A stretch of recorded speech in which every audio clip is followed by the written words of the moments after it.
the crazy mate bond.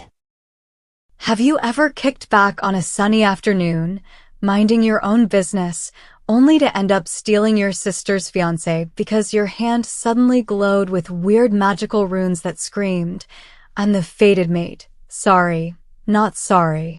No? Then you're probably living a saner life than I am. My name is Seraphine Dawnrose, and believe me, I never wanted to be the person who ruins perfectly planned werewolf weddings. But fate has the comedic timing of a drunk fairy, and that's how I found myself standing in the courtyard of our Pack estate, wearing someone else's ring, metaphorically speaking, and setting off the biggest family drama since my uncle tried to barbecue tofu at the Pack bonfire. Now my sister's walking around the Pack house like a storm cloud in heels, hissing, "I can't believe my sister stole my mate," at every elder, omega, and decorative fern she passes. Honestly, if I had $1 for every time she said it, I'd be rich enough to move to another Pack and start a new life as a goat farmer or something. Let me rewind and show you how my life turned into the most bizarre rom-com of the decade. Twilight painted the skies above the Moonclaw Pack in shades of rose and lavender, while final touches for the much-anticipated mating ceremony were underway in our vast courtyard. Rows of seats lined up perfectly, draped with ribbons and garlands. Friends and families bustled around, each eager to witness the union of my sister Celeste, the unstoppable golden child of the Dawnrose lineage, to Ronan Nightstorm, the most respected alpha in our entire region. I'm not exaggerating. There were socialites from half a dozen allied packs, sniffing around the snack tables like hounds. Everyone said this wedding would mark a new era, tying two powerhouse families together. I lurked at the fringes of the gathering, making myself as invisible as a 5'5" werewolf can manage. It's not like I was unwelcome, exactly. It's just that Celeste is the kind of star who devours all oxygen in a room, and I'm the quieter sister, comfortable in my corner with a glass of lemonade. My parents, Lyra and Thorn Dawnrose, buzzed around Celeste, fluffing her hair, adjusting her train, dabbing imaginary dust off her cheeks. She soaked it up, her confidence shining brighter than any stage light. I watched from a safe distance, forcing a supportive smile whenever someone looked my way. I was determined not to be jealous. Celeste was about to become Luna. Who wouldn't want to cheer her on? That was my plan, to stay out of the spotlight, chat politely with a few neighbors, and slip away once the vows were done. But destiny, as you'll see, had other plans. I'd just returned from the kitchen with a pitcher of sparkling cider when I caught sight of Ronan Nightstorm strolling across the courtyard to greet Celeste. He was tall, broad-shouldered, with dark hair that always looked slightly tousled, like he'd run his hands through it a moment ago. His posture radiated a self-assured calm, and his eyes shone with the steely glint of an alpha who's never lost a challenge. He looked at Celeste with polite warmth. I noticed the barest flicker of tension in his shoulders. Maybe wedding jitters. Who knows? His gaze flicked my way. A flicker, nothing more. My stomach gave a weird lurch, and I prayed he hadn't seen me eavesdropping. He must have recognized me as the bride's sister, because he nodded politely. I almost dropped my pitcher and made a fool of myself right there. Great. I'd never actually spoken to him beyond the typical formal greetings at Pack gatherings. Why should I? He'd been betrothed to Celeste for months. Celeste, after all, was the star. I was less starry. My best friend Mia, a feisty omega with a heart bigger than the ocean, rushed over, eyes sparkling with mischief. "Seraphine," she whispered, tugging at my sleeve, "they're about to do this ceremony's welcome toast. You want to hide behind a rosebush, or shall we stand in front and wave? Because you look like you're ready to evaporate." I forced a laugh. "I'll go with hiding behind a rosebush. It's safer for my nerves." She smirked. "You sure? The gossip vines are thick." People might assume you're sobbing your heart out because Celeste gets the region's hottest alpha. Haha, I said, rolling my eyes. Mia never missed a chance to tease me, but she was the sweetest friend I could have asked for. She squeezed my arm in reassurance. Then she darted off to help with the final table settings. Minutes later, under the canopy of fairy lights, everyone quieted down as Celeste made her formal approach to the dais in her white gown. It was a truly breathtaking sight. Ronan stepped up beside her, wearing a crisp suit that accentuated every powerful line of his physique. Elder Rowan, a stately older wolf with silver streaks in his hair, lifted his hands to address the crowd. My parents stood in the front row, tears of joy in their eyes. I wove my way toward the edge of the courtyard, figuring I'd get a decent vantage point without blocking anyone's view. The hush grew more reverent as Elder Rowan welcomed us all. Then he looked at Celeste and Ronan, inviting them to join hands for the official bestowal of the mate mark, our pack's cherished tradition, where the goddesses sign manifests to confirm the union. This was it. The moment. Celeste reached for Ronan's hand, and we all waited for that shimmering swirl of magical lines to bloom across her wrist, signifying they were indeed destined mates. A few seconds passed in silence. Nothing. Confusion flickered in Celeste's eyes. She looked at Ronan as if to say, "What's going on?" He frowned, glancing at his own palm. The tension in the courtyard soared. Elder Rowan shuffled his feet awkwardly. That's when Ronan's head snapped up. He sniffed the air in an oddly startled way. Then his gaze cut through the crowd and pinned me like a hawk. I froze. A prickle of dread tickled my scalp. He stepped off the dais. Celeste's hand was left hanging. A collective murmur rippled across the assembly. Mia, who'd been standing near me, whispered, "What is he doing?" My heart thundered as I realized he was walking right at me, unstoppable as a train. I tried to back away, maybe slip behind a decorative column. No such luck. Ronan halted in front of me, close enough that I caught the faint scent of pine and smoke that clung to him. We stared at each other, and there was a raw intensity in his eyes, like a flicker of lightning during a storm. Before I could ask what on earth he was doing, he reached out and gently clasped my free hand, the one not holding the cider pitcher. Electricity crackled through my veins. Then, for no logical reason, my hand started to glow. A ghostly shimmer spread over my skin, twisting into intricate patterns. I let out a sharp gasp. A hush like I'd never felt descended on the courtyard. Everyone held their breath. Then Elder Rowan broke the silence with a stunned voice. "The goddess's mark is on Seraphine Dawnrose." Chaos erupted. The entire crowd exploded in murmurs, shouts, disbelief. Celeste stood frozen on the dais, fury flickering in her eyes, jaw slack with shock.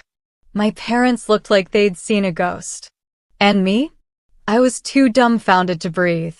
Ronan's lips parted in surprise, though I sensed a layer of anger, or maybe panic, beneath his mask of composure. Elder Rowan cleared his throat, trying to regain order. "The sign is unmistakable," he intoned. By ancient law, an alpha's fated mate is determined when the goddess's mark appears. In other words, Celeste's wedding had just crashed and burned in spectacular fashion. And I was the unwitting arsonist. Lyra and Thorn, my parents, gaped at me from the dais. My father stepped forward, but he didn't speak. Meanwhile, Ronan made an exasperated noise deep in his throat, then jerked his gaze from me back to the dais, as though trying to figure out if reality was playing a joke on him. He let go of my hand with visible reluctance, and I stood there, the glowing mark fading slowly, my pulse roaring like an avalanche in my ears. Celeste found her voice. She marched down the dais, practically hurling daggers from her eyes at me. Even in my wildest nightmares, I couldn't have imagined humiliating her more thoroughly. She said nothing, but that look of betrayal was loud as thunder. Then she spun around, her gown swishing in outrage, and stalked off, disappearing inside the pack house. A stunned hush settled over the crowd again. Finally, Elder Rowan bowed his head and dismissed everyone, acknowledging that the ceremony was over. No wedding, no union, just a big cosmic mess. I managed a ragged apology to nobody in particular. Mia guided me away, whispering, "It's not your fault. You didn't do anything. Breathe." My parents caught up to me, still speechless. Dad placed a trembling hand on my shoulder, and Mom dabbed at her eyes with a handkerchief. I didn't have the words to console them. Or myself. The only thing I kept thinking was, what just happened? Why me? That night, I barricaded myself in my room, ignoring the swirl of rumors, the frantic footsteps, the occasional raised voices in the corridors. Celeste refused to let anyone in her room. Mom kept pacing between Celeste's door and mine, uncertain who needed more comfort. Dad tried to calm our extended family, insisting we needed time to figure out the goddess's will. As for me, I felt raw with guilt. I couldn't stop staring at the faint silver marking still etched on my skin. So much for an ordinary existence. I barely slept.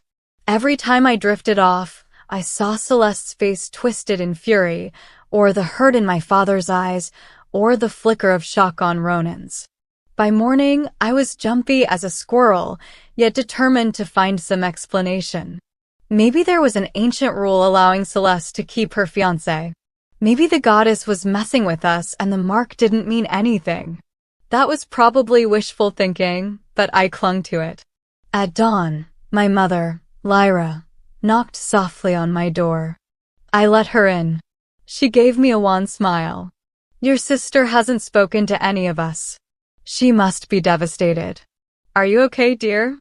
"Not really," I admitted, arms wrapped around myself. "Is there a chance this was a mistake?"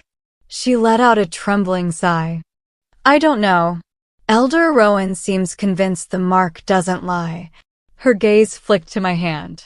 Ronan's father was once an alpha too, and he taught that the goddess's will is absolute. Ronan must be furious. My stomach twisted. I don't blame him. I braced myself. Where's Dad?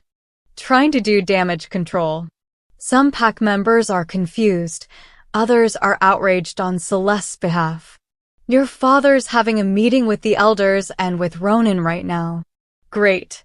No big deal.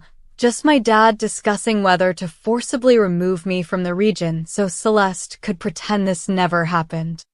I swallowed the lump in my throat. "Okay," I whispered. "I'll stay out of the way."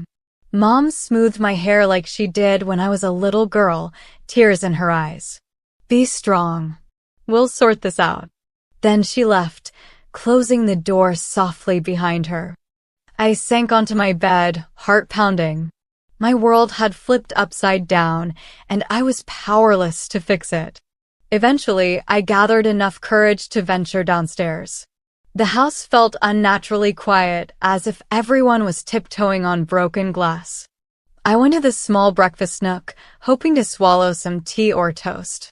Mia was there, chewing her lip anxiously. She brightened at my arrival, but her eyes held deep concern. I heard Elder Rowan say that if the bond is real, the pack can't ignore it, Mia said softly. But Celeste got half the elders backing her. They're furious you stole her fiancé. Don't hate me for repeating their words. They just... I gave a shaky shrug. I get it. They think I ruined her wedding on purpose. I would never do that. Mia nodded. I know you wouldn't. But Celeste is one of our best warriors and always has been the showstopper. People will feel she's been cheated. It's unfair, but that's the climate we're dealing with. Just then, Dad stepped in, looking like he'd aged 10 years overnight. I squeezed Mia's hand in gratitude for her support, then braced for whatever news Dad brought. His voice was weary. Ronan wants to speak with you, he said. He's outside in the courtyard. My heart jumped to my throat. What if? Dad raised a hand. He's not threatening violence or anything. But be prepared. He's angry. Confused. He doesn't trust what's happening. That was almost worse. I nodded, left Mia behind, and trudged outside. The courtyard bore remnants of last night's fiasco, decorations half removed, chairs still in rows, petals strewn on the ground. And there, standing by the fountain, was Ronan. He wore a casual shirt and dark pants, but he exuded that alpha aura, rigid with tension. My pulse hammered. I approached, stopping a couple yards away. For a moment, neither of us spoke. The sunlight highlighted faint lines of strain on his face. He studied me like an unreadable puzzle. Finally, in a low, steady voice, he said, "Did you know this would happen?" I stiffened, guilt flaring. No, I swear. I had no idea. I never even thought about you. I realized that sounded insulting. I mean, I never thought about us as mates. Ever. Celeste was so perfect for you. He gave a hollow laugh. Yes, she was. We had an arrangement, one that was supposed to unify our families. Then last night, the goddess decided to throw tradition in the trash. He raked a hand through his hair. Look, I respect the mate bond, but I'm not ready to accept that I'm bonded to you. No offense. Ouch, I muttered, though I got his meaning. No offense taken. It's insane. None of this is what we planned. But it's real, right? You felt it. His jaw tightened. I felt something. My wolf senses that you carry my mark, but my human side is resisting. I still want Celeste. But the bond is messing with me. My emotions churned. Maybe there's a way to break it, I offered, though the idea made me feel hollow. If you hate it so much, talk to the elders. There might be some weird ritual. He shook his head sharply. Breaking a fated bond is taboo. Our lore forbids it, or at least warns of disastrous consequences. But I'll consider all options before letting my life be dictated by a cosmic joke. Anger flared. A cosmic joke? So I'm a joke. He winced. I didn't say you're a joke. This situation is.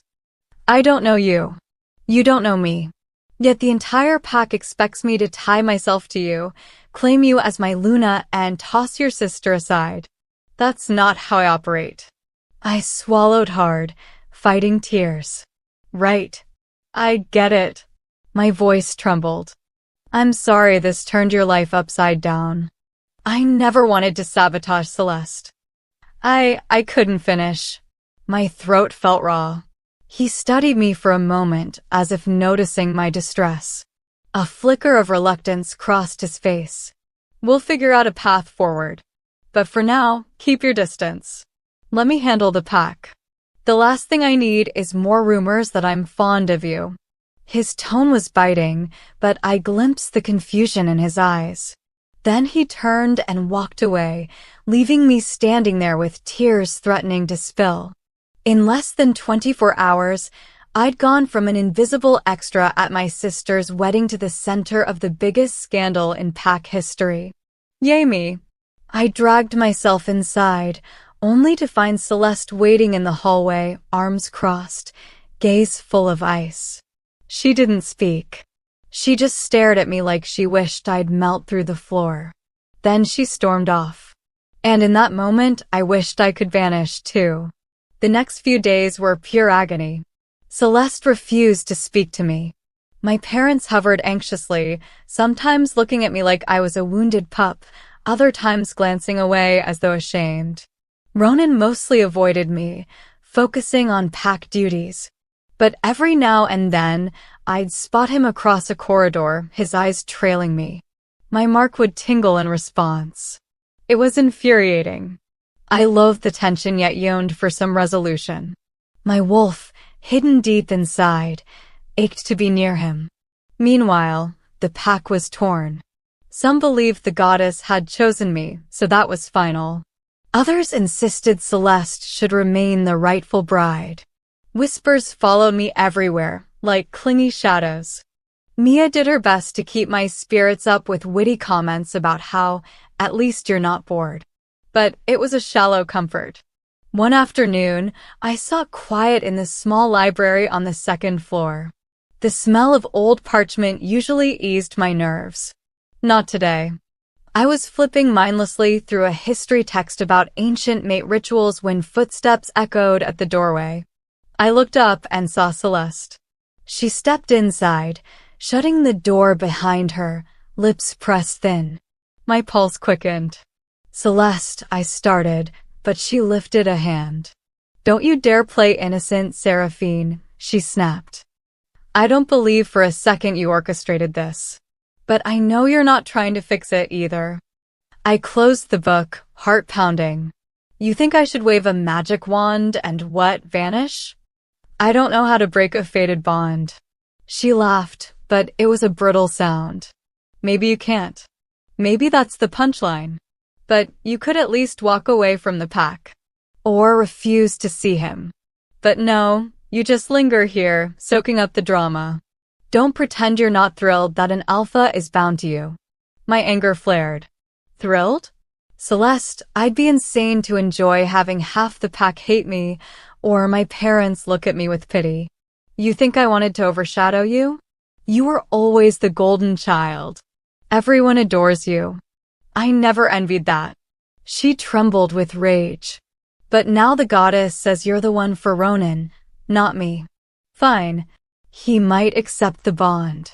But if he does, I swear I'll make sure the pack knows you're weak. You can't fight. You can't lead.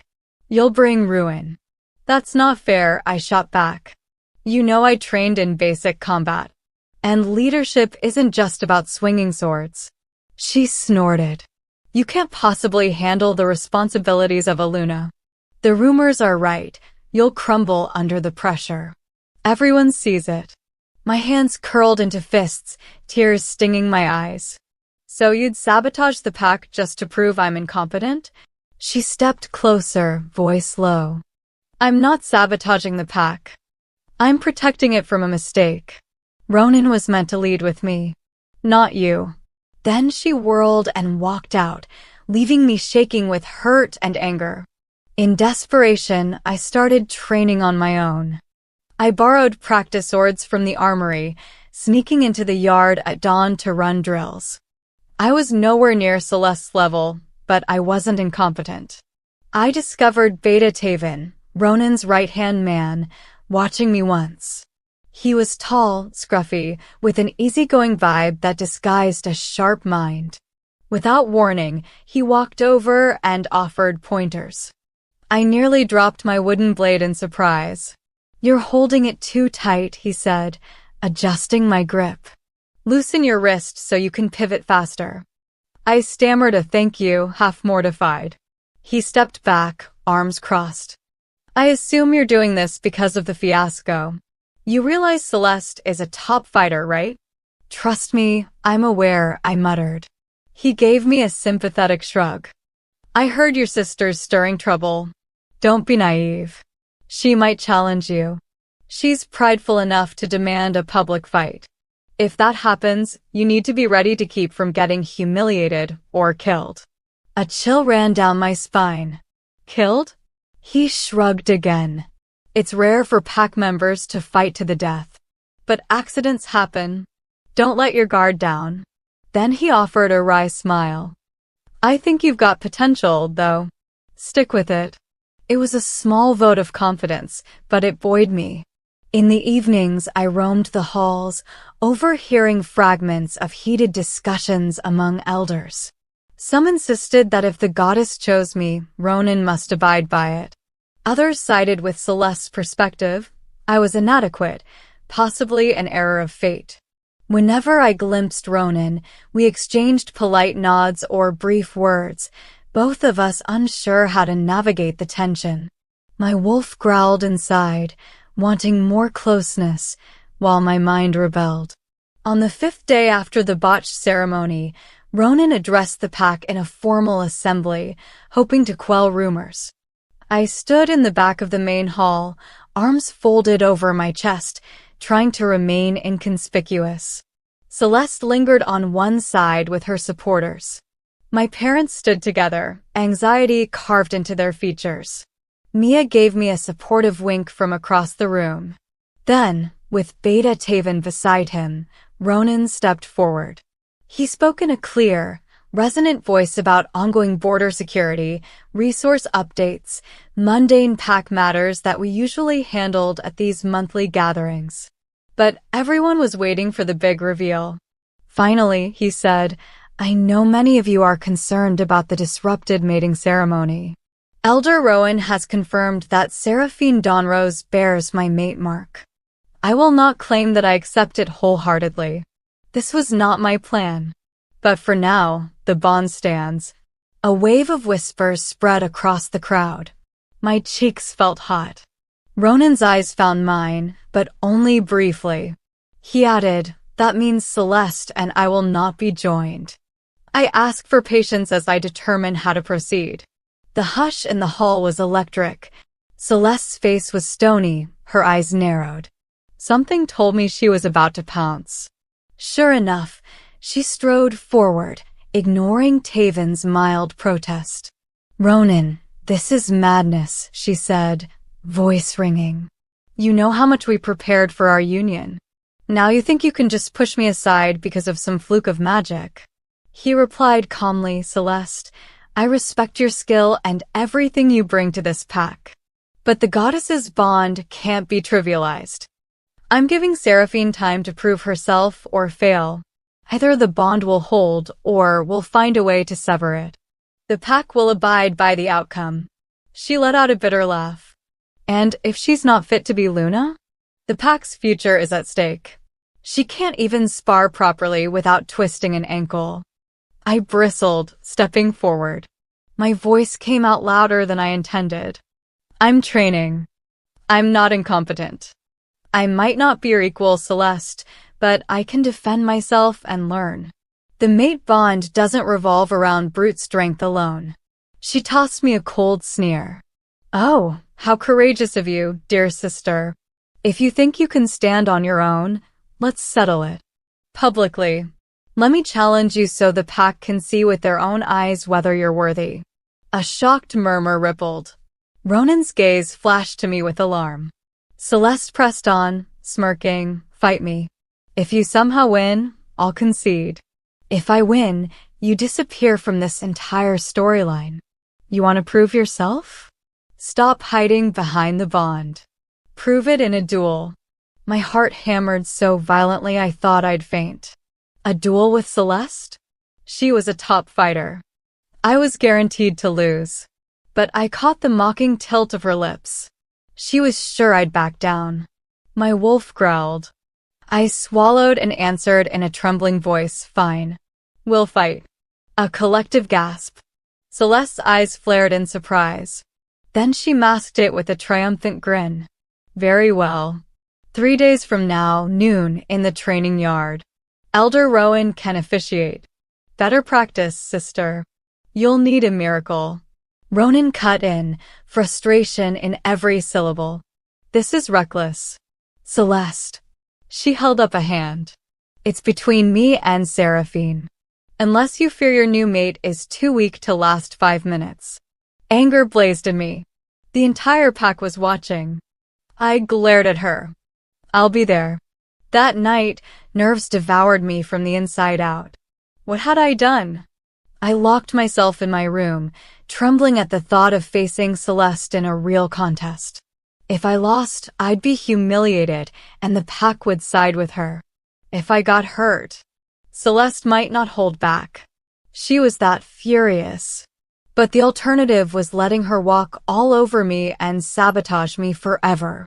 The next morning, I forced myself to meet Taven in the training yard at dawn, swallowing my embarrassment. I told him about the duel. He shook his head as if I'd lost my mind. Then he barked, "If you're serious, we have 3 days to cram every technique you can handle. Don't whine about bruises. You signed up for this." So began my crash course in advanced sparring. Day 1 was a nightmare. Taven ran me through footwork drills until my legs wobbled.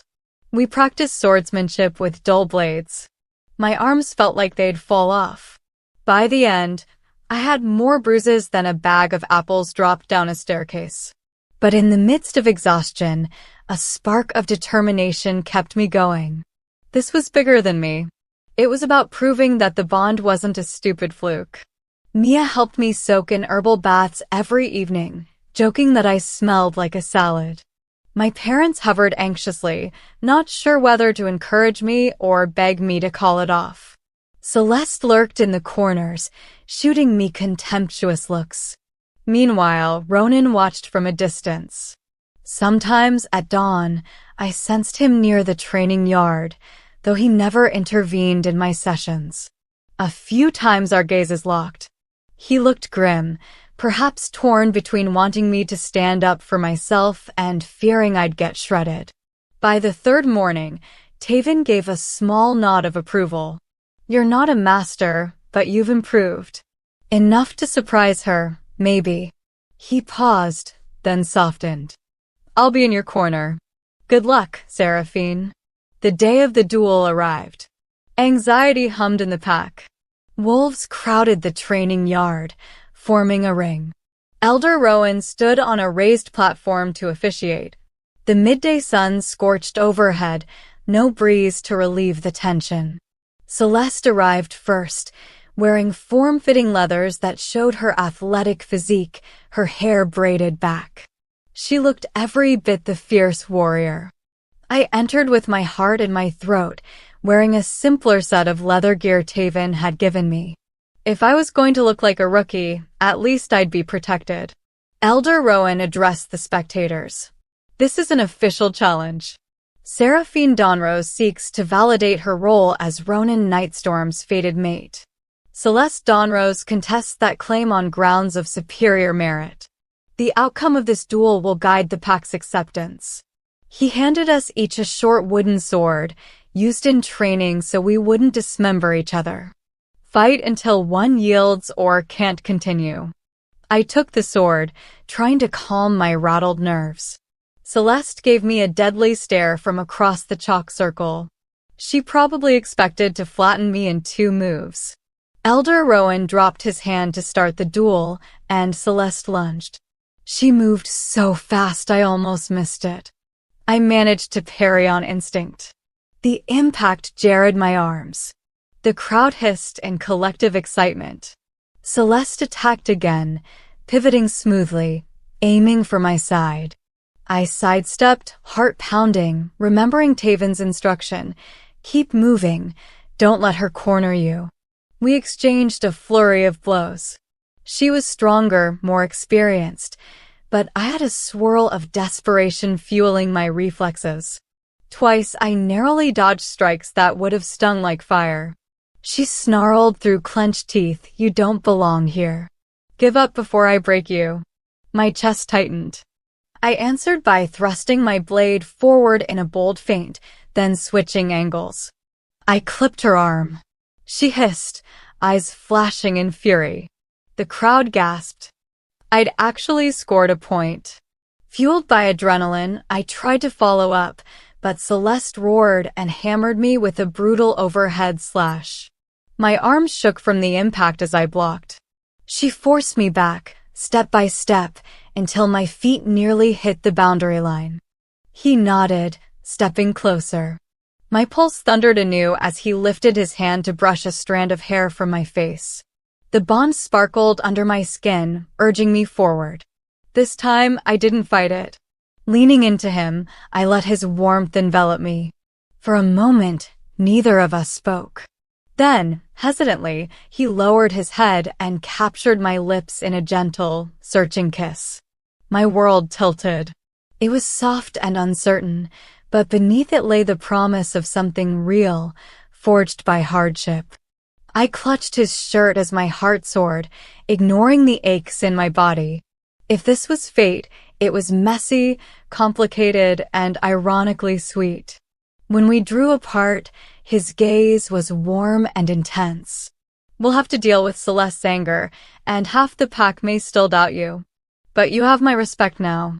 He took a breath. "Maybe we can make this bond something more than a burden."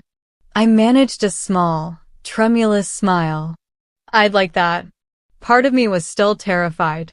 Celeste wouldn't vanish quietly, and others in the pack might resent me. But for the first time, I felt hope that Ronan was no longer my adversary. That evening, the pack was abuzz.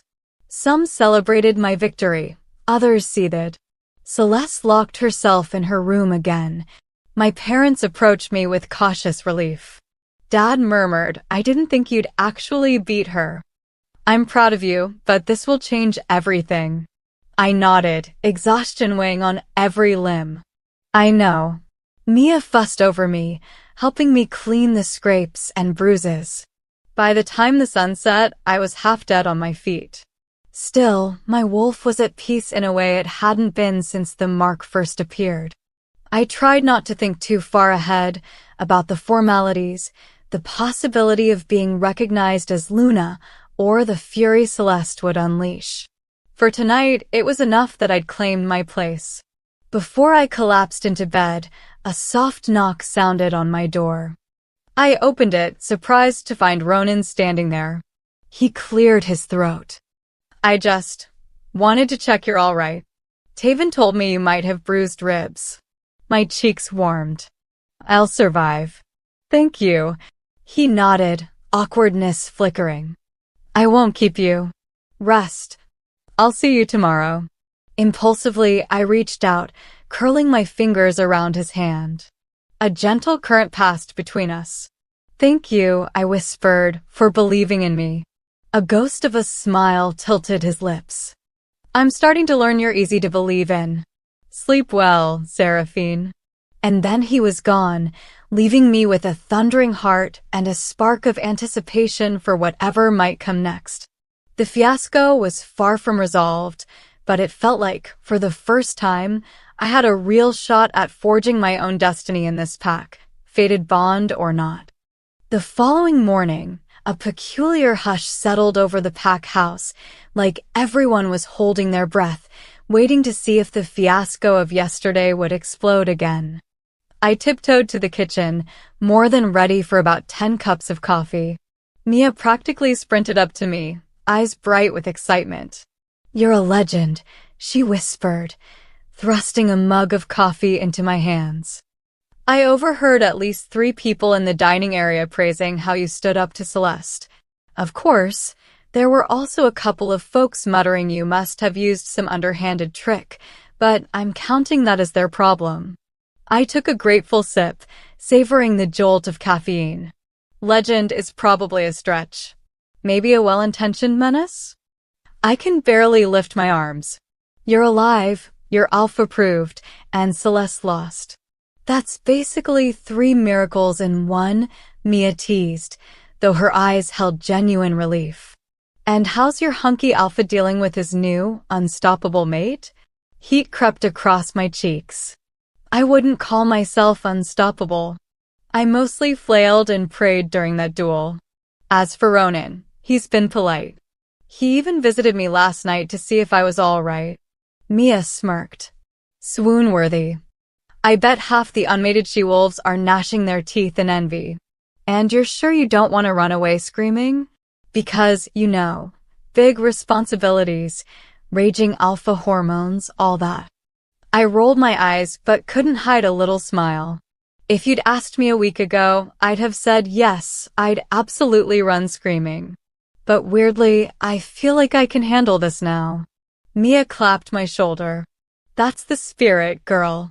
Our unstoppable menace." We parted ways so she could handle her morning chores, and I quietly gathered breakfast in the form of toast and scrambled eggs. A few other wolves were milling about, giving me curious or cautious looks. 1 or 2 approached, offering reluctant congratulations or at least admitting they were impressed I survived Celeste's wrath. It was awkward, but I forced myself to smile and say thanks, letting them see I wasn't the raging harpy they might have imagined. An hour later, I mustered the nerve to visit my parents in their private sitting room. They seemed worn down, as if the tension had carved lines in their faces overnight. Mom sat on the couch, flipping absent-mindedly through an old book, while Dad paced near the window, arms folded. I cleared my throat softly. "Hey, can I come in?" Dad halted, turning with a faint smile. "Of course, sweetheart. We've been wanting to check on you." Mom set aside the book. "How's your shoulder? You took a nasty hit." I crossed the room and perched on an armchair. "Sore, but not life-threatening. Taven gave me ointment. The bigger question is whether you both still see me as the daughter who started all this trouble." They exchanged a glance. Mom let out a tired sigh. "We don't blame you, Seraphine. The goddess's bond was unexpected.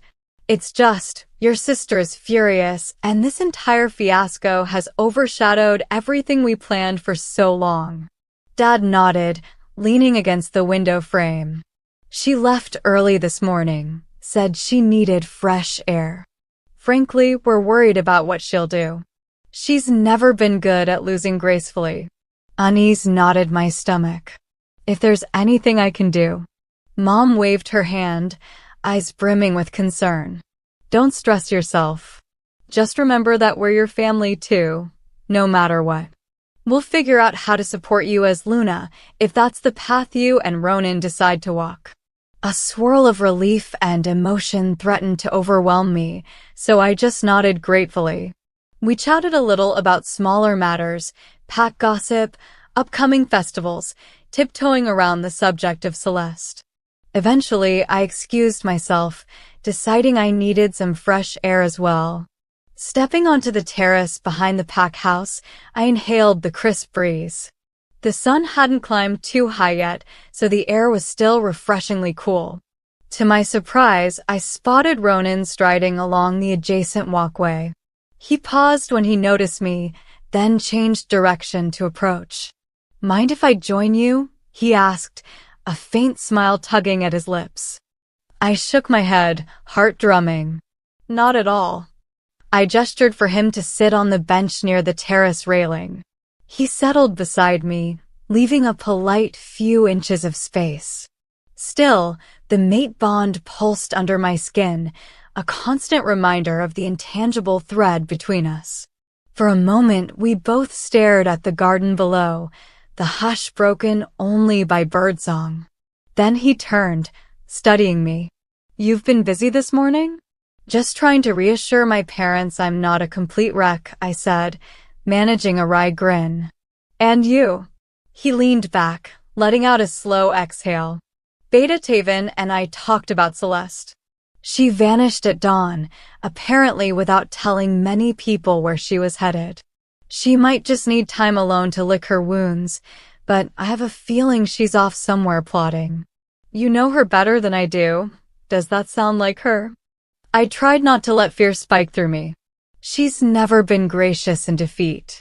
She might confide in a couple of her friends, but I doubt she'll cause any immediate mayhem unless she's truly gone over the deep end. Still, we should stay on guard. A flash of frustration crossed his face. And that's exactly the kind of tension I was hoping to avoid in my pack. I guess the goddess didn't care about making my life easier. Biting my lip, I met his gaze. "I'm sorry." He reached out, fingers lightly brushing mine. "Stop apologizing. You didn't pick this. And look, I have to admit, a part of me admires your grit. I wouldn't have guessed you'd ever challenge Celeste. Everyone expected you to fold."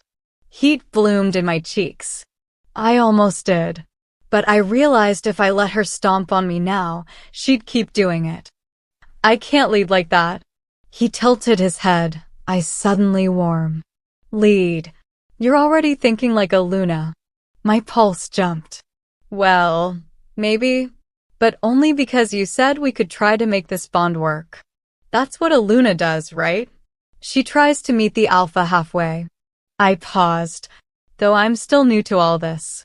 "You'll learn," he murmured, voice strangely soft. Then he cleared his throat as if uncomfortable with the intimacy of the moment. Anyway, we should probably hold a formal announcement soon, at least letting the pack know we intend to explore the bond. That means... The sound of footsteps on gravel interrupted him. We both turned to see Taven approaching, wearing an apologetic grin. Pardon the interruption. Ronan, we need you. A messenger from the Black Moon pack arrived. They want an audience with the Alpha. Ronan nodded, rising from the bench. Of course. Thanks for letting me know. He glanced at me, hesitated, then said, Later? We can talk about that formal announcement. I smiled, ignoring the butterflies in my stomach. Sure. He strode off with Taven, their conversation low and urgent. I sat there a moment longer, letting the tension seep out of me. Our dynamic still felt so precarious, like a newborn foal learning to walk. But at least we were moving in the right direction, or so I hoped. The day passed in a blur of small chores and sporadic training. Mia joined me for an archery practice behind the stables, insisting it was good for mental focus. I nearly shot an arrow into a weather vane, so that was fun. By late afternoon, I desperately needed a nap to catch up on lost sleep. Before I could slip upstairs, though, Dad flagged me down. Seraphine, there's a small meeting in the library. Ronan invited the elders to discuss alliances.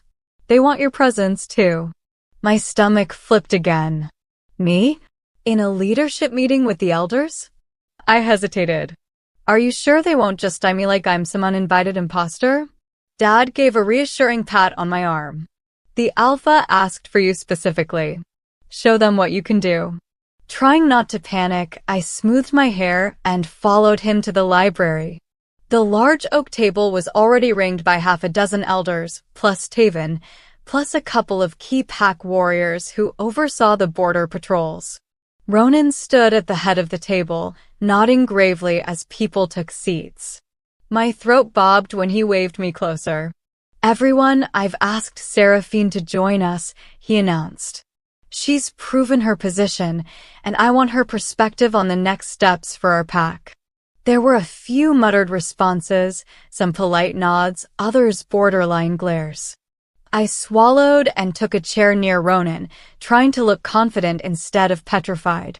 Elder Rowan cleared his throat. I assume we're discussing our new alliance terms with Black Moon? They've requested deeper ties, especially regarding trade routes. Ronan nodded. Correct. They want guaranteed safe passage through our territory for their merchant caravans.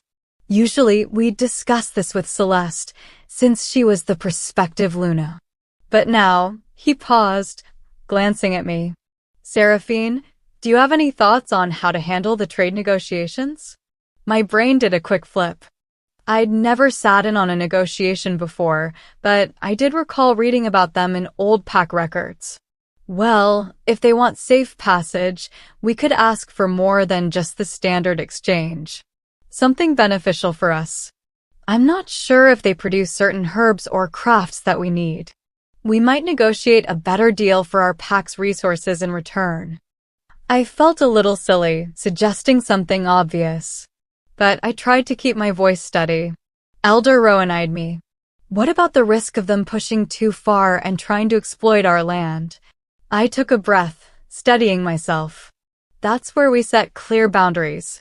Maybe require them to provide a small escort of their own warriors to accompany caravans, so our patrols aren't overburdened. We can share the responsibility. If they break the agreement, we revoke the privilege. But I think forging a stronger trade partnership could boost our pack's economy. Ronan slowly nodded, looking impressed. That's a sensible approach. Taven, any opinions? Taven shrugged amiably. It's workable, as long as we remain vigilant. The Black Moon Alpha is a practical man. He'll respect clear boundaries. Some elders nodded, others stayed silent. But the atmosphere felt less hostile than I feared.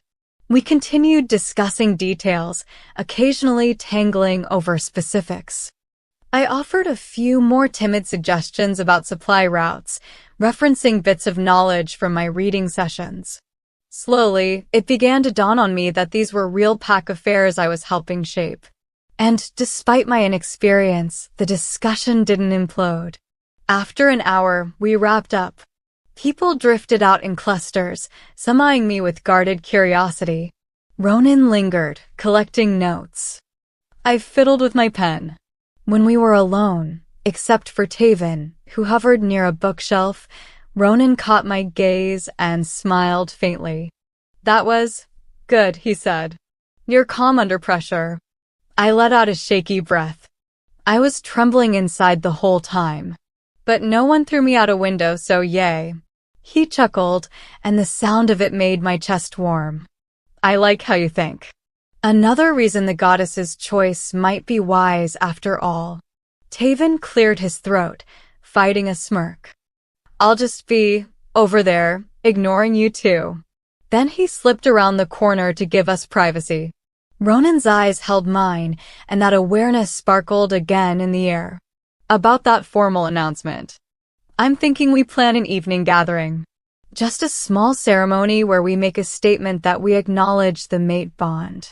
People need clarity." A flutter of nerves danced in my stomach. "Yes, I agree. But are you sure?" "I mean, Celeste. She'll hate it," he said bluntly. "But half the pack already sees you as my rightful mate. The other half is still on the fence. Making it official will stabilize things, if we do it carefully." I nodded, forcing away the memory of Celeste's furious eyes. "Okay, let's do it." That evening, Taven helped spread the word that a formal announcement would be made in 2 nights. The news ignited fresh speculation, excitement, and drama. Mia bombarded me with squeals and insisted we rummage through my closet for something respectably gorgeous. She threatened to add pink glitter. I threatened to unfriend her forever.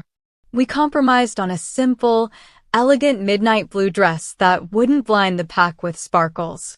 As the day of the announcement approached, I noticed a subtle shift.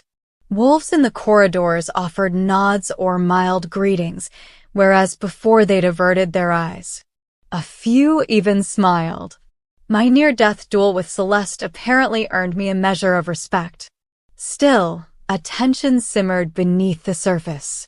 Celeste had not returned, or if she had, she was avoiding the pack house. I caught glimpses of certain older wolves, longtime supporters of Celeste, exchanging hushed words, glancing at me with disapproval. My skin prickled at the possibility of sabotage.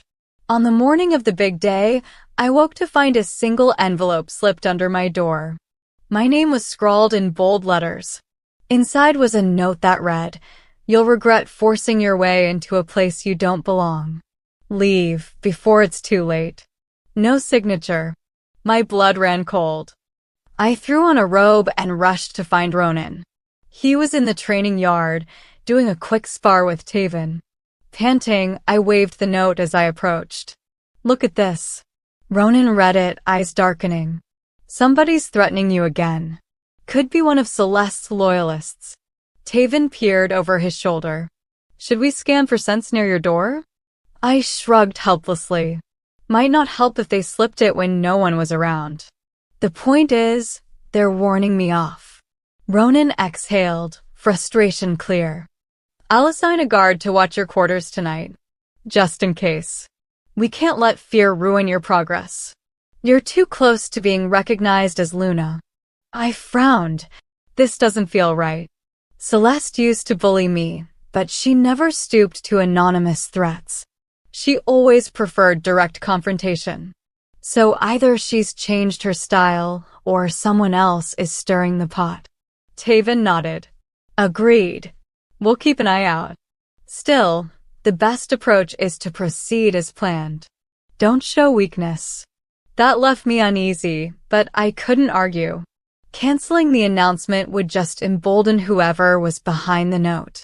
So I squared my shoulders and put on a mask of determination, ignoring the knot in my stomach. As dusk approached, I slipped into that midnight blue dress. Mia helped me style my hair in a loose braid, weaving in small silver clips shaped like leaves.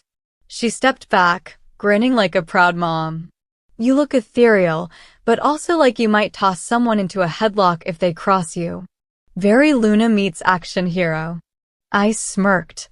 Exactly the vibe I was going for. We made our way to the courtyard, now tidied up from the fiasco weeks ago. Lanterns glowed in soft orange hues. A small crowd gathered, all in human form, murmuring in excitement.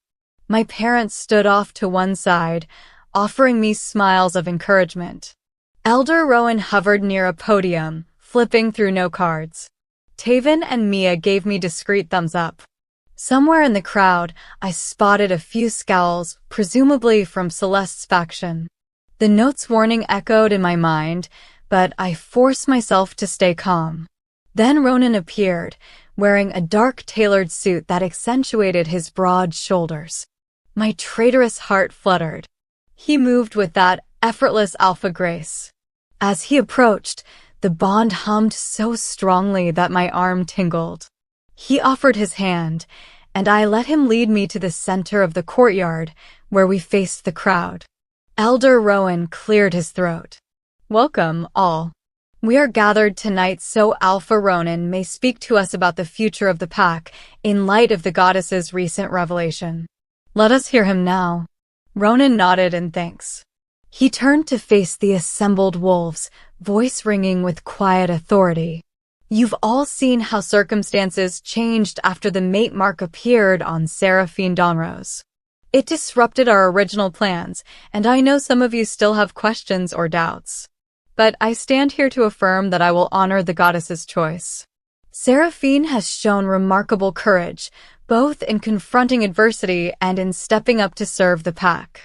From this day forward, I recognize her as my destined mate. A ripple of applause went through a portion of the crowd, while others offered polite claps. A handful remained silent, arms folded. My throat tightened. I was painfully aware that Celeste was absent, or if she was here, she remained hidden. I tried not to let that unnerve me. Then Elder Rowan gestured for me to speak. My pulse thundered, but I stepped forward, voice trembling only slightly. I know my presence as Luna might be unexpected, I said. I never sought to overshadow anyone. But if the goddess has chosen me, I promise to give my best to protect our pack, to support Alpha Ronan, and to learn every day how to be worthy of this role. If you ever doubt me, talk to me. Let me earn your trust. This time, the applause was more scattered. But I caught a few genuine nods of approval. Ronan reached for my hand again, lifting it so the faint silver lines of the mate mark caught the lantern light. That small gesture seemed to seal the moment. Elder Rowan murmured a blessing for our union, and the gathering broke into conversation. I exhaled shakily, letting Ronan guide me to the refreshment table, where a celebratory bowl of punch awaited. Taven made a small toast, cracking jokes about how he thought my sword arms were deadlier than they looked. I mustered a laugh. The mood felt lighter. Wolves mingled, occasionally coming to congratulate us or offer half smiles of acceptance. My parents each gave me a hug, obviously relieved. Mia was downright giddy, threatening to plan a proper wedding bash if we wanted one. Ronan slipped an arm around my waist, and I leaned into him, dizzy with relief. That wasn't so bad, I whispered. He squeezed my side gently, eyes glinting with approval. You were impressive. The sincerity in his tone made my heart flutter again. I parted my lips to answer, but a sudden cry from across the courtyard interrupted. Heads turned as one of the guards stumbled in, panting. We found someone near the perimeter, he gasped, injured.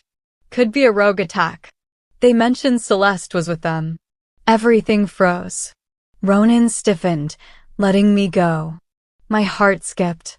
Where are they? Ronan demanded. In the south orchard. Taven's checking it out.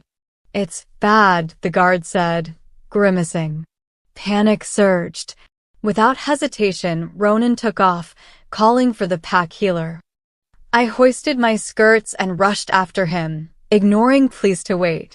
People scattered, alarmed. Dad yelled for me to be careful, but I barely heard him. We sprinted through the orchard's winding paths, lanterns bobbing as a handful of warriors joined us. At the far edge, Taven knelt beside a wounded young wolf, his clothes torn and stained with blood. Another man, possibly his friend, tried to cradle his head. Celeste was nowhere in sight. Ronan crouched. "What happened?" he demanded, voice tight with authority. The injured man coughed, flecks of blood on his lips. "We saw rogues in the forest." Celeste, she was leading them. She recognized me and attacked. I barely escaped. His words trailed off into a wheeze. Shock ricocheted through me. Celeste, leading rogues? That sounded impossible. But the man was trembling with fear, not likely to invent such a tale. Taven swore under his breath, pressing a cloth to the man's wound. "He's got a nasty slash across the chest. We need the healer now." A couple of medics arrived, pushing through the group, carrying a stretcher. They carefully lifted the injured wolf. Ronan's features were a mask of fury. "You said Celeste was leading them. Did you hear anything about her plan?" The man's eyes rolled back, but he mumbled. "She mentioned making Seraphine pay, said the Alpha would regret it." My blood chilled. So Celeste had apparently aligned with rogue wolves. To do what? Stage an attack? Topple me from the new Luna position? My stomach twisted with dread. If Celeste had lost her mind, there was no telling how far she'd go. Ronan growled softly, turning to Taven. "Gather a squad. Sweep the area. If Celeste is consorting with rogues, we need to stop her now." Taven nodded, face grim, and dashed off with a few warriors. Ronan grabbed my arm, voice shaking with concern. "You heard that. She's after you." I swallowed hard. "Let me come with you, No, he said firmly, jaw set. "You stay here. We'll handle this. It's too dangerous." Indignation flared. "I'm not helpless." He closed his eyes for a beat, then opened them, expression raw. "I know, but I can't risk you. If Celeste is leading an actual rogue pack, I need you safe. Please, Seraphine." Tears burned behind my lids. I hated feeling like a liability, but the fear in his gaze melted my protests. Finally, I nodded reluctantly. He pressed a quick kiss to my forehead, then sprinted after Taven. I stood there trembling, the orchard bathed in flickering torchlight, a swirl of shock and heartbreak numbing my mind. Celeste had gone from my sister to my mortal foe in less than a day. Could she truly be planning something so vicious as an all-out rogue assault? Warriors fanned out, tracking scents. The orchard grew quiet except for the rustle of leaves and the rapid heartbeat pulsing in my ears. Mia appeared at my side, breathless. "Are you okay?" "Dad is worried. Everyone's freaking out. They said Celeste attacked a pack mate with rogues." "That's what it sounds like," I replied, voice shaking. "I can't believe she'd stoop that low." Mia grimaced. "Desperation does crazy things to people. Come on, we should go back to the pack house. Taven and Ronan can handle the search." I let her lead me away. We hurried across the lawn, adrenaline still spiking. The moment we stepped inside, my parents rushed over. Mom's voice trembled. "Seraphine, oh goddess, are you all right?" I managed a nod. "It's Celeste. She's made some insane alliance with rogues. Ronan and the patrols are out there now." Dad's mouth tightened. "I'll join them. We can't stand by while our own daughter leads a rogue group on our lands. It's unthinkable." He dashed off before any of us could protest. Mom and I sank onto a bench in the foyer, both of us dazed. The rest of the household was in chaos, guards racing about, elders whispering in frantic clusters. I'd just begun to catch my breath when Taven returned, storming in with a group of warriors. They looked grim. Blood stained Taven's shirt. I jumped to my feet. Did you find her? Where's Ronan? Taven shook his head. We tracked them into the forest, found signs of multiple rogues. But Celeste slipped away. She's cunning. Ronan went deeper in with a smaller team. They'll keep pursuing.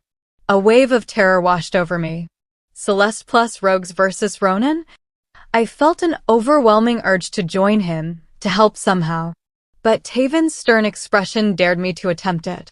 He ordered me to come back and secure the territory.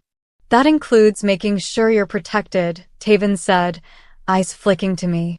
He specifically said you're not to leave the pack house. He's worried Celeste will target you directly. I cursed under my breath, frustration swirling. But I also remembered the wounded man's words about Celeste wanting me to pay. If I wandered out recklessly, I'd be playing right into her hands. Gritting my teeth, I forced myself to stand down. The hours crawled. The moon rose high, casting eerie silver shadows across the estate. Anxiety spread like a fever among the pack members gathered in the main hall. Some dozed fitfully, others paced, waiting for any word on the patrols. Mom clung to me, tearful. Mia hovered with cups of tea that no one bothered to drink. Every so often, Taven or another warrior came in with small updates. No sightings of Celeste yet, but evidence of rogue activity deeper in the forest. By dawn, exhaustion weighed on me like a physical force. I curled up in an armchair, fighting sleep. That's when the front doors burst open. Ronan staggered in, supported by my father and another warrior. He had a bleeding gash along his arm, his shirt torn.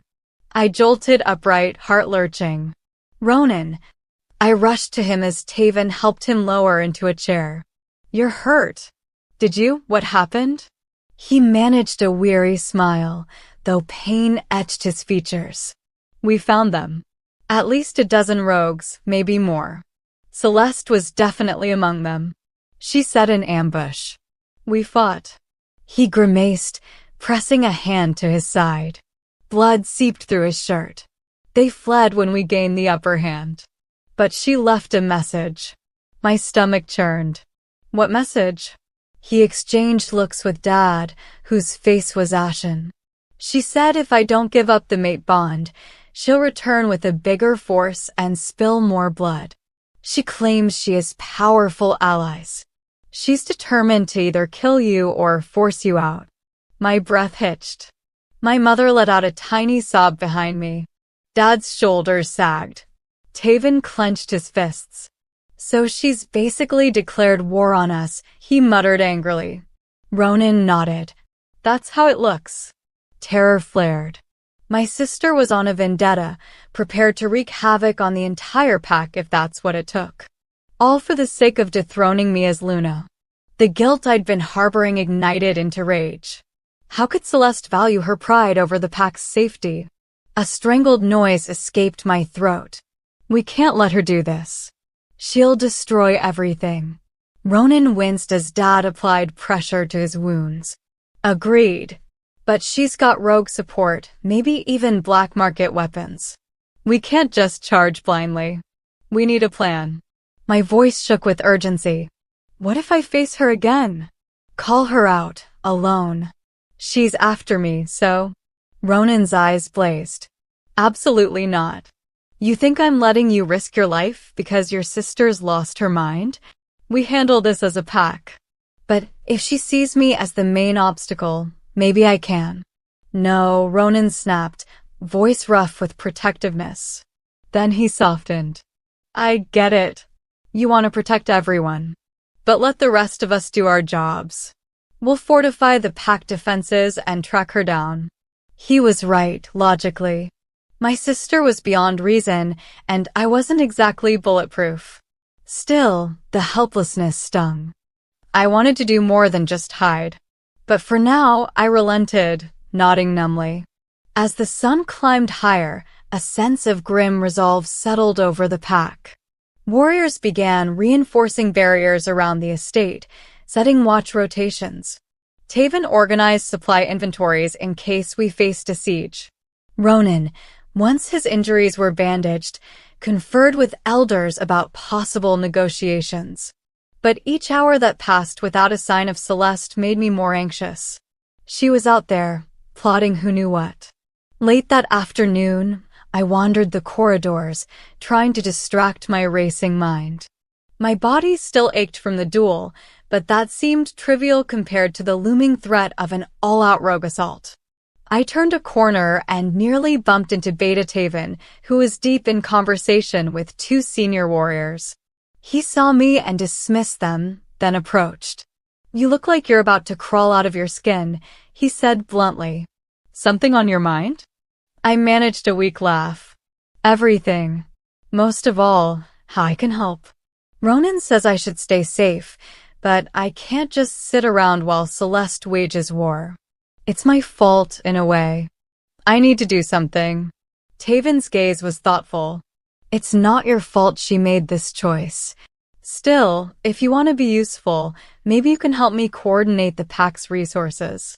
We have multiple squads, but they're not always in sync. You're studious. I've seen you reading old records. You might help us handle the administrative side." It wasn't the heroic action I craved, but it was something. "I'll do whatever I can. Show me what you need." He led me to a small strategy room that used to be an old lounge. Maps of the territory were pinned to the walls, marked with colored pushpins indicating patrol zones. A table overflowed with lists of supplies, guard shifts, and who knows what else. Taven explained that the biggest challenge was ensuring each outpost was adequately manned without leaving the estate vulnerable. For the next few hours, I dove into the administrative chaos, reorganizing watch schedules, cross-referencing them with patrol rosters, verifying supply requests from border posts. It was tedious, but it kept me too busy to dwell on fear. And it felt oddly empowering to help in a tangible way. By evening, Taven gave a weary grin. "You saved me about 3 all-nighters. The Alpha will be grateful." I offered a tired smile in return. "At least I did one productive thing today." He clapped my shoulder. "Never doubt that brains are as important as brawn in leading a pack." We parted ways, and I started back to my room, intending to freshen up. Halfway there, Mia poked her head out from a side corridor, beckoning me with frantic hand motions. Confused, I hurried over. She whispered, "There's an argument in the courtyard. Some elders are upset about all the defensive measures. They're blaming you." My stomach sank. "Great. Let's see." We slipped outside. A small group of older wolves, including a couple who had adored Celeste, stood in a heated circle, confronting a handful of warriors. Snippets of conversation floated in the still air. We wouldn't be at war if not for her, the goddess's bond or not. She's no alpha's mate in my book, and so on. Before I could decide whether to intervene, a voice behind me said, "Let me handle this." I turned to see Ronan, still looking pale from his wounds, but wearing a resolute expression. I nodded, stepping aside. He strode into the circle, presence commanding. The elders fell silent. "I won't tolerate any attempt to undermine pact defenses," he stated firmly. "Your frustration is understandable. But remember who raised arms against us, Celeste, not Seraphine. She's the one who brought rogue wolves to our borders." One of the elders, with gray streaking his furrowed brow, spat, "We wouldn't be here if you'd stuck to your original bride. This is the goddess's punishment for your disloyalty, or maybe her joke. Either way, we suffer." Ronan's jaw tightened. "Are you questioning the mate bond?" "That's your right. But you will not hamper our efforts to protect the pack. If you do, I'll have you removed from the lines." Another elder stepped forward, calmer. "We only ask for reassurance." Seraphine's presence sparked this chaos. "She is unproven. How can we trust she won't lead us deeper into conflict?" I held my breath, heart pounding. Ronan glanced back at me, then answered, "She's proven her loyalty and strength by fighting Celeste. She's working with Beta Taven to strengthen defenses. If you doubt her, watch her actions now, in this time of crisis. Judge her by results. Silence reigned for a tense moment. Then a few elders muttered agreements, some still scowled. But they dispersed, albeit reluctantly. Mia let out a relieved sigh behind me. Ronan turned, meeting my gaze. For an instant, I read the unspoken apology in his eyes, that I had to endure so much scrutiny. I gave a subtle nod. We'd just have to keep forging ahead. Darkness fell, but sleep remained elusive. I paced my room, mind racing with worst-case scenarios, rogue raids, Celeste capturing me, heartbreak all around. Finally, near midnight, I settled on the windowsill, peering out at the moonlit yard. A cluster of patrolling guards circled the perimeter. Lantern lights twinkled like wary fireflies. Something about the hush felt eerie. I half expected Celeste to charge in on a warpath at any moment. I was so lost in anxious thoughts, I nearly jumped out of my skin when a figure scaled the trellis outside my window. I stifled a scream, heart leaping. But then I recognized the silhouette. Ronan. He balanced on the ledge, pressing a finger to his lips. I rushed to unlatch the window, letting him slip inside. "What in the goddess's name are you doing?" I hissed, pulse galloping.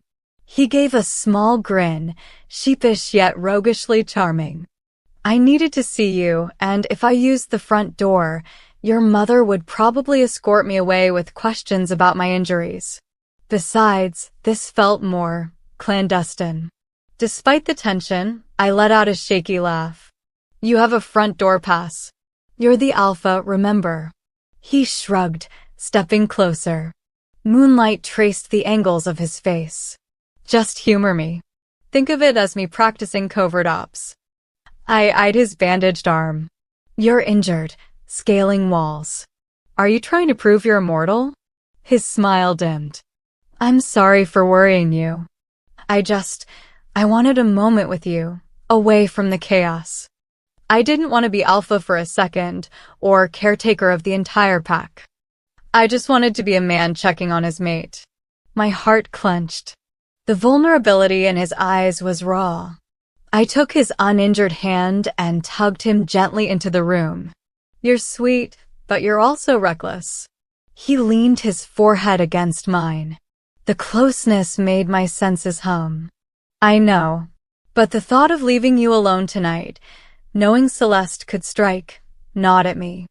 I wanted to see with my own eyes that you're safe." Emotions swelled in my chest. "I'm all right. I promise. Just unbelievably worried about everything." He cupped my cheek gently. "We'll get through this. I might not have all the answers, but I refuse to let Celeste tear this pack apart. That means I'll protect you, no matter what." Tears pricked my eyes. The sincerity in his voice stirred both relief and guilt. Because of me, he was risking so much. But I also felt warmth, a tender surge of affection that was rapidly blossoming into something stronger than I ever expected. My wolf was practically purring. Without fully thinking, I leaned up and pressed a kiss to his lips. It was soft and brief, a confirmation that I believed him, that I trusted him. He made a quiet sound of surprise, then kissed me back, deepening it until my head spun. We stood there in the hush, hearts thudding in unison, the mate bond swirling like a golden thread weaving our emotions together. When we finally broke apart, he exhaled shakily. "Seraphine, thank you." "For what?" I whispered, face flushed. "For not running away," he murmured, eyes shining with a mix of gratitude and longing. "For giving me a chance to learn how to love a mate I never asked for but desperately need." My breath caught. No one had used the L word, even in passing. Yet hearing it on his lips, even phrased so carefully, made my heart lurch. I blinked back, tears, nodding. "Right back at you." We spent the next hour talking in hushed tones, sitting side by side on my bed, not quite touching but close enough for comfort. He shared stories of his father's leadership, the weight of inherited responsibilities. I told him about my childhood overshadowed by Celeste's brilliance. In the vulnerability of night, we found a fragile peace, an unspoken promise that we'd stand united against the trials ahead. Eventually, near dawn, he slipped out the window again, refusing to let me escort him to the door. I watched him vanish down the trellis, my heart fluttering with lingering excitement. Tomorrow, we'd face the looming threat of Celeste and her rogue allies again. But for this one stolen night, I could almost believe in a happier future. By morning, the pack house was tense with rumors that Celeste's rogues might launch a preemptive strike. Teams assembled to scout the forest. Taven set up a rotating guard on the eastern flank. I offered to help coordinate the supply lines. Ronan organized a war council in the main hall, inviting me to observe. The consensus was that if Celeste refused to reason, we'd have to defend ourselves, forcefully if needed. The morning stretched into afternoon. Patrols reported suspicious movement near the old hunting trails. Anxiety soared. Then, just when the tension felt unbearable, one of the younger scouts sprinted in, breathless, declaring that a small group of rogues was spotted near the orchard, waving what looked like a white flag. They wanted to parley. The name Celeste was mentioned. Ronan cursed under his breath, turning to me. They want to talk. Probably a trick. But if there's even a chance to end this without more bloodshed, I have to go. You stay behind these walls, please. I won't risk you in a potential trap. I inhaled shakily, wanting to protest. But given Celeste's obsession with hurting me, I recognized the risk. Fine. Be careful. I will, he promised, brushing a hand over my cheek. Then he rallied Taven, a handful of seasoned warriors, and set off for the orchard again. I hovered by the gates, heart pounding as Mia tried to reassure me. Time crawled. Eventually, a single guard returned, out of breath. Alpha Ronan wants Seraphine to join him. Celeste demanded to speak to her, or negotiations are off. Mia gaped. That's obviously a trap. I was torn, fear warring with duty. But if I don't show, we might lose a chance at peace. If I do, she might kill me. My nails bit into my palms. I have to try anyway. I can't hide forever. The guard gave me a sympathetic grimace. I'll escort you. Taven's covering the orchard perimeter. They'll keep watch. If anything goes wrong, they'll intervene. Mia grabbed my arm. I won't let you go alone. I'll gather a small team. We'll stay out of sight but close. Swallowing, I nodded. Yes, do that. Thank you. She dashed off. I steeled myself, ignoring the trembling in my gut. This was what I'd signed up for.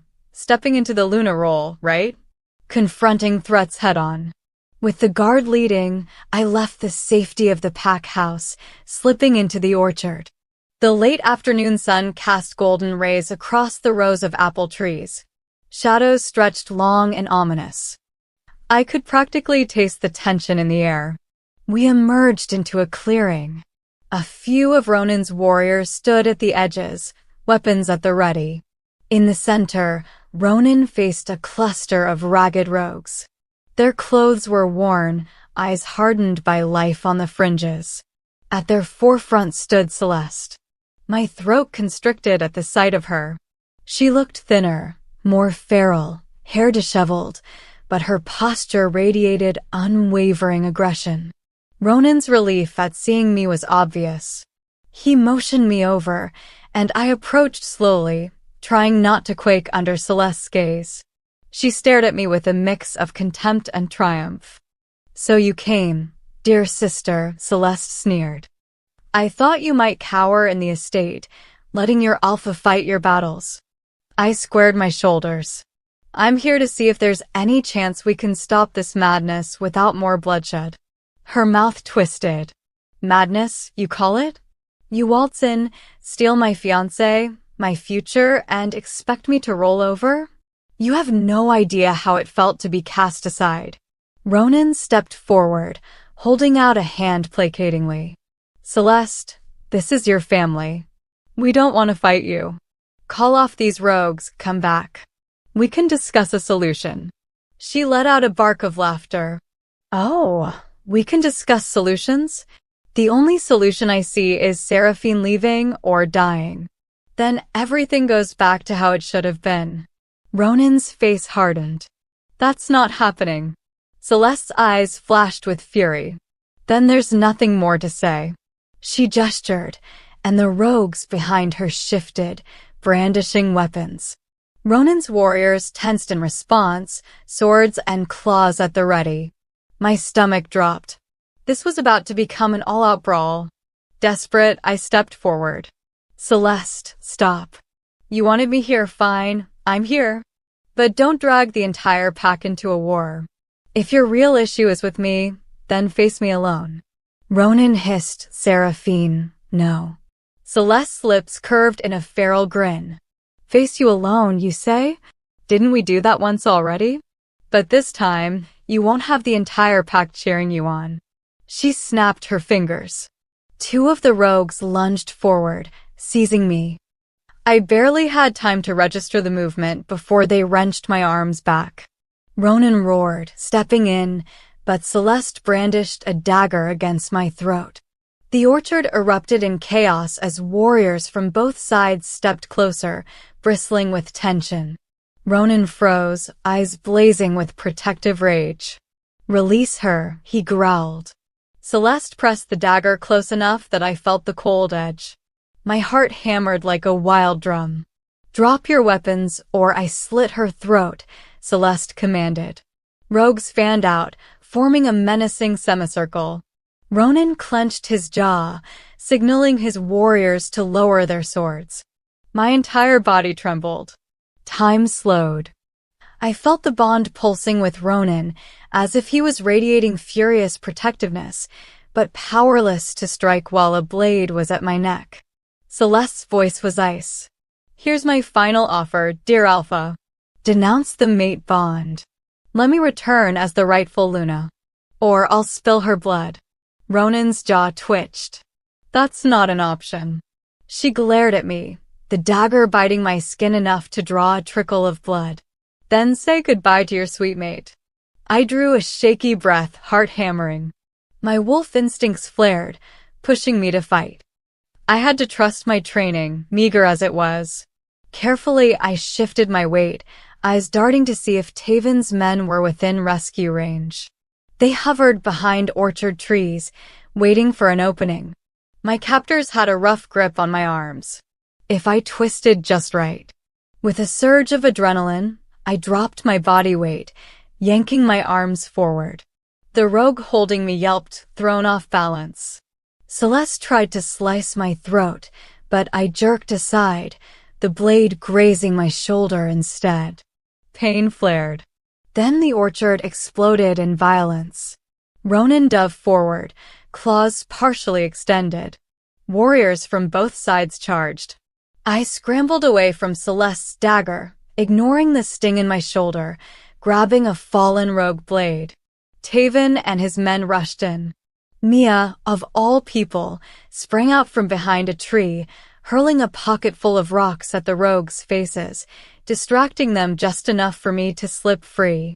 Celeste snarled like an enraged beast, slashing at me again. I parried with the rogue's blade, arms shaking. She was relentless, but so was I. This wasn't some formal duel. It was a life-or-death scramble in the orchard dirt. Shouts, snarls, and the clash of weapons echoed around us. My vision blurred with panic, but I forced myself to focus. Celeste's eyes burned with a hatred so intense it made my heart ache. You ruined everything, she hissed, attacking with savage strikes. I was meant to be Luna. You had no right. I didn't ask for any of this. I blocked her blade, ignoring the throbbing pain in my shoulder. But you're tearing the pack apart. You have to see that. She laughed bitterly. I don't care if the entire pack collapses, so long as I bring you down first. Her next lunge caught me off guard, slicing across my forearm. I screamed, dropping to one knee. She loomed over me, dagger poised for a killing blow. Then a fierce roar shattered the chaos. Ronan slammed into Celeste from the side, knocking her to the ground. Her dagger flew from her hand, skidding across the grass. They grappled, Ronan's alpha strength pinning her momentarily. But she kicked viciously, squirming free. Taven rushed in with a sword, but rogue after rogue blocked him, forming a desperate shield for Celeste. I forced myself to my feet, blood trickling down my arm, fighting dizziness. The orchard was a maelstrom. Warriors clashed, rogues snarled, the ground littered with broken weapons. Farther off, Dad was fighting 2 rogues at once, while Mia tended to a wounded packmate. I realized that if we didn't end this soon, we might suffer huge casualties. Celeste lunged again for her lost dagger, eyes wild. I mustered the last of my energy, charging forward to intercept her. We collided, rolling in the dirt. She clawed at me, nails raking my cheek. I gasped in pain, tears blurring my vision. But I latched onto her wrist, ignoring the sting as she kicked me repeatedly. Summoning a fierce growl, I wrenched her arm behind her back. She screamed. Somewhere behind me, I heard Taven shouting that the rogues were falling back. Gasping, I pinned Celeste down, my own arm throbbing with agony. Stop. I cried. Just stop, Celeste. She thrashed, tears streaming down her furious face. I won't, she snarled. I'd rather die than let you keep what's mine. I felt her wrist twist under my grip, her body going limp. For a heartbeat, I thought she'd given up. Then I realized she'd gone for a hidden blade in her boot. Terror spiked. I clung to her, tears hot on my cheeks. Please, don't do this. She managed to free the blade, arm lashing upward. In that instant, time slowed. I released her wrist, flinching away, expecting a fatal stab. But something dark and massive slammed into Celeste. A snarl, Ronan's voice. He seized her blade hand, twisting it until the weapon clattered. She screamed in rage and pain. Pack warriors rushed in, wresting Celeste from both sides, binding her arms. She spat and kicked, cursing me, cursing Ronan, cursing the entire pack. The few remaining rogues, seeing their leader subdued, scrambled for the forest, Taven's men in hot pursuit. My strength drained away, and I collapsed onto the grass, chest heaving. Blood matted my clothes, though I prayed none of it was lethal. Ronan bent over me, face creased with worry. Seraphine, talk to me. I coughed out a sob. Still alive. Celeste is, I broke off, glancing at her, pinned by 2 of our strongest warriors. She glared at me with pure hatred, tears streaking her face. My heart twisted, but I couldn't let pity overshadow what she'd done. Ronan's expression darkened as he looked at his former bride-to-be. Take her back to the pack house, he told the warriors. Lock her up until we decide her fate. She's done enough damage. Celeste spat blood, turning her head away. I hate you all. Her voice was hollow. Then the warriors dragged her off, leaving a gruesome battlefield in the orchard. My father rushed to my side, tears in his eyes, checking my wounds. The rest of the pack started triaging the injured. The rogue threat had dispersed, but the cost was high, scattered bodies and injured wolves everywhere. I felt numb. Mia and Taven hoisted me up gently, half carrying me back toward the estate. Ronan cradled my good hand, expression torn between relief and guilt. The orchard faded behind us in the golden wash of late afternoon sun. All I could think was how it had come to this, my sister undone by resentment, the pack battered but hopefully not broken. The next few days blurred as the pack worked tirelessly to heal and rebuild. The wounded were tended in makeshift infirmaries. My own gashes were bandaged by the healer, who assured me they'd scar, but I'd live. A quiet heaviness settled over everyone. Celeste was confined to a guarded room in the pack house basement, her powers sealed by an elder's incantation. Each time I thought about her down there, consumed by rage, a wave of sorrow hit me. Ronan juggled leadership crises, from rogue cleanup to reassuring allied packs we weren't on the brink of collapse. He found stolen moments to check on me, making sure I was resting, occasionally giving me small tasks to keep my mind engaged. That intangible bond between us felt deeper, as if forged in the crucible of shared danger. We seldom spoke about the next steps for Celeste, aware the elders would demand a trial or exile. My parents were heartbroken, torn between love for their eldest daughter and shame at her crimes. On the third evening after the orchard battle, Taven and Elder Rowan convened a meeting in the main hall to discuss Celeste's fate. Ronan insisted I attend, though I dreaded it. The entire pack was abuzz with tension. Warriors guarded the doors, ensuring no sabotage this time.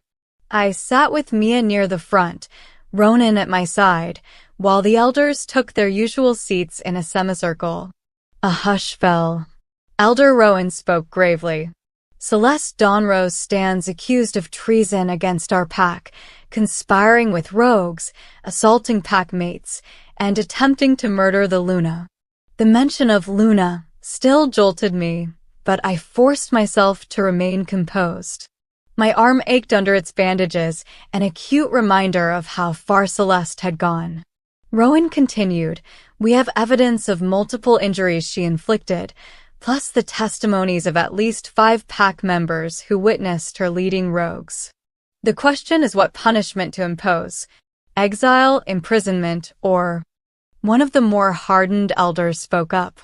"In the old days, traitors were executed. We can't ignore that she might still be a threat." A ripple of discomfort swept through the room. Mom and Dad sat off to one side, pale-faced. Execution would break them. Ronan exchanged glances with Taven, then cleared his throat. "We are not a barbaric pack. Execution is extreme. But we also can't simply let her roam free again." Another elder frowned. "A permanent imprisonment or exile. She could regroup with rogues if exiled. That's still risky." A flicker of anguish twisted in my chest. This was my sister we were discussing. She'd tried to kill me, yes, but how had we fallen so low?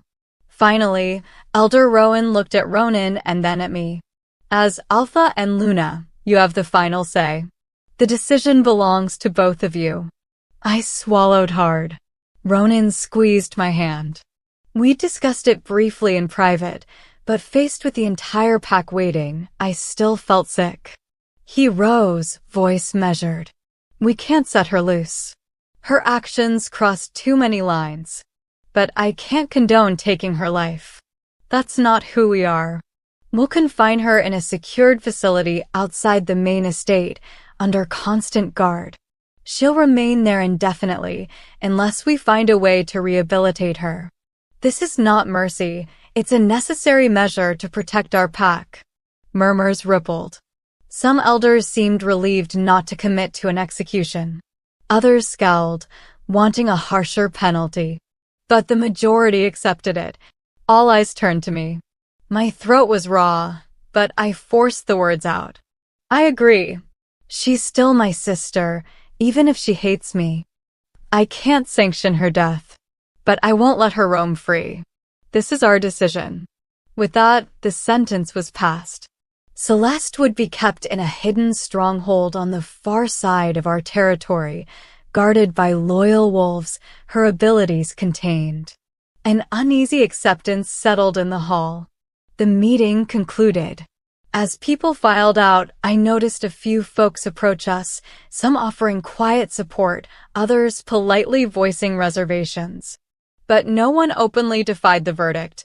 The immediate threat was over. When the hall emptied, Ronan slipped his arm around me, exhaling a heavy breath. "I'm sorry. I know that was painful." Tears glistened on my lashes. "She's my sister, but she gave me no choice." He nodded, pressing a soft kiss to my temple. "I know. Maybe someday she'll come to her senses." Meanwhile, we have a pact to guide. The next weeks passed in a blur of rebuilding. Without Celeste's sabotage, alliances gradually stabilized. The pack renewed old friendships with neighboring territories. Our people healed, some physically, others emotionally. Mom and Dad visited Celeste once, returning with haunted expressions. They told me she refused to speak, her eyes filled with bitterness. My heart ached, but I didn't attempt to visit. I wasn't ready. Through it all, I immersed myself in my new role, tackling trade agreements, running logistics with Taven, conferring on patrol routes. My swordsmanship improved slowly, guided by Taven's relentless drills. People started calling me Luna Seraphine, more naturally, though the first time I heard it, I nearly dropped my pen in shock. I wouldn't say the entire pack adored me, but they seemed to accept me. Warriors who once scoffed at my quiet ways began respecting my intelligence and dedication. Ronan and I grew closer with each passing day. We still had disagreements. He sometimes tried to coddle me. I insisted on proving my competence. We'd butt heads. But we always found a way back to each other, the bond forging an undeniable connection. Some nights, we'd walk the estate grounds under the moon, talking about everything or nothing, savoring the calm after the storm. Each time I felt his presence, that warm glow in my chest reminded me how far we'd come from the day he all but resented me. Finally, on a soft summer evening, the pack organized a modest but joyous celebration in the courtyard. It was an official recognition of me as the alpha's mate, but more importantly, it was a sign that we were moving past the heartbreak of Celeste's rebellion. Lanterns glowed overhead. Musicians played a lively tune. Wolves danced on the cobblestones, laughter echoing in the night air. I wore a simple white dress Mia picked out, my hair loose around my shoulders. Ronan greeted me at the courtyard's edge, wearing a broad smile. Taven stood off to the side, his expression smug and proud. In front of the assembled pack, Elder Rowan gave a short blessing. We gather to honor the Luna who emerged in the face of turmoil. Seraphine Dawnrose, chosen by the goddess, tested by trials and proven by sacrifice. May the bond between her and Alpha Ronan guide our pack to unity and prosperity. The crowd cheered. Someone popped open a barrel of mead. Mia nearly tackled me in a hug, squealing about how official we were. My parents beamed with relief. And Ronan, he took my hand, leading me into a slow dance under the lanterns. Laughter and applause surrounded us, but we only had eyes for each other. My heart felt so full it might burst. "Do you regret it?" he asked softly, spinning me gently in time with the music. Everything that happened, the chaos that brought us here, I gazed up at him, remembering the moment in the courtyard when my hand glowed with the mate mark. How it changed our lives forever. I wish it hadn't cost so much, I admitted, recalling Celeste's downfall and the pack's injuries. But no, I don't regret being bound to you. It feels right. I just hope we can build something good enough to justify the pain. He nodded, eyes bright with sincerity. We will. I promise. Then he dipped his head and captured my lips in a sweet, lingering kiss. The crowd hooped and clapped, though I barely noticed. Warmth enveloped me, the bond singing in my veins. When we broke apart, my cheeks burned, but I was grinning like a fool. Somewhere in the crowd, I spotted Taven wiping fake tears. Mia laughed beside him. Dad raised a cup in a toast, Mom dabbing her eyes. And for the first time in my life, I felt not overshadowed, but seen cherished. The night wore on in a swirl of dancing, feasting, and well wishes.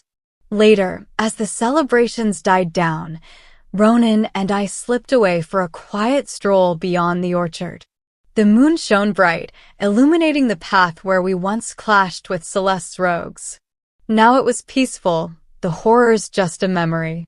He held my hand, and we stopped in a clearing, cicadas humming softly. "This is where I realized how much you mattered," he murmured, voice hushed. "When you nearly got killed by your own sister. I saw how strong and brave you were." My throat tightened with emotion.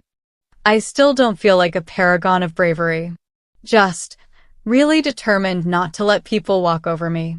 "That's precisely what we need," he said, brushing a lock of hair behind my ear.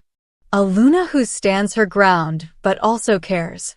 Gently, he drew me into his arms, and we stood chest to chest, the orchard's sweet scent drifting by. The mate bond flared, a comforting glow that told me I was exactly where I needed to be. Time seemed to slow as he pressed a tender kiss to the top of my head.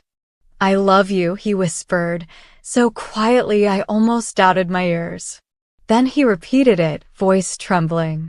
"Seraphine Dawnrose, I love you." My eyes stung with happy tears. I let out a shaky laugh. "I love you too, Ronan Nightstorm. And I guess I'll let you be my alpha for forever." He chuckled, leaning down to kiss me full on the lips this time, sealing a promise that needed no further words. The orchard glimmered under the moonlight, and I swore the goddess was smiling on us for finally embracing the bond she'd so dramatically thrust upon us. In the distance, our pack house lights glowed warmly, a beacon of the home we'd fight to protect. Tomorrow would bring new challenges, rogue remnants, lingering distrust, politics, endless details of leadership. But we'd face it together, hand in hand, Alpha and Luna, forging a future from the chaos. That was our story, the unasked-for bond that turned two strangers into fated partners. And after everything, standing beneath that silver moon, I could only be grateful for the crazy twist of fate that set it all in motion.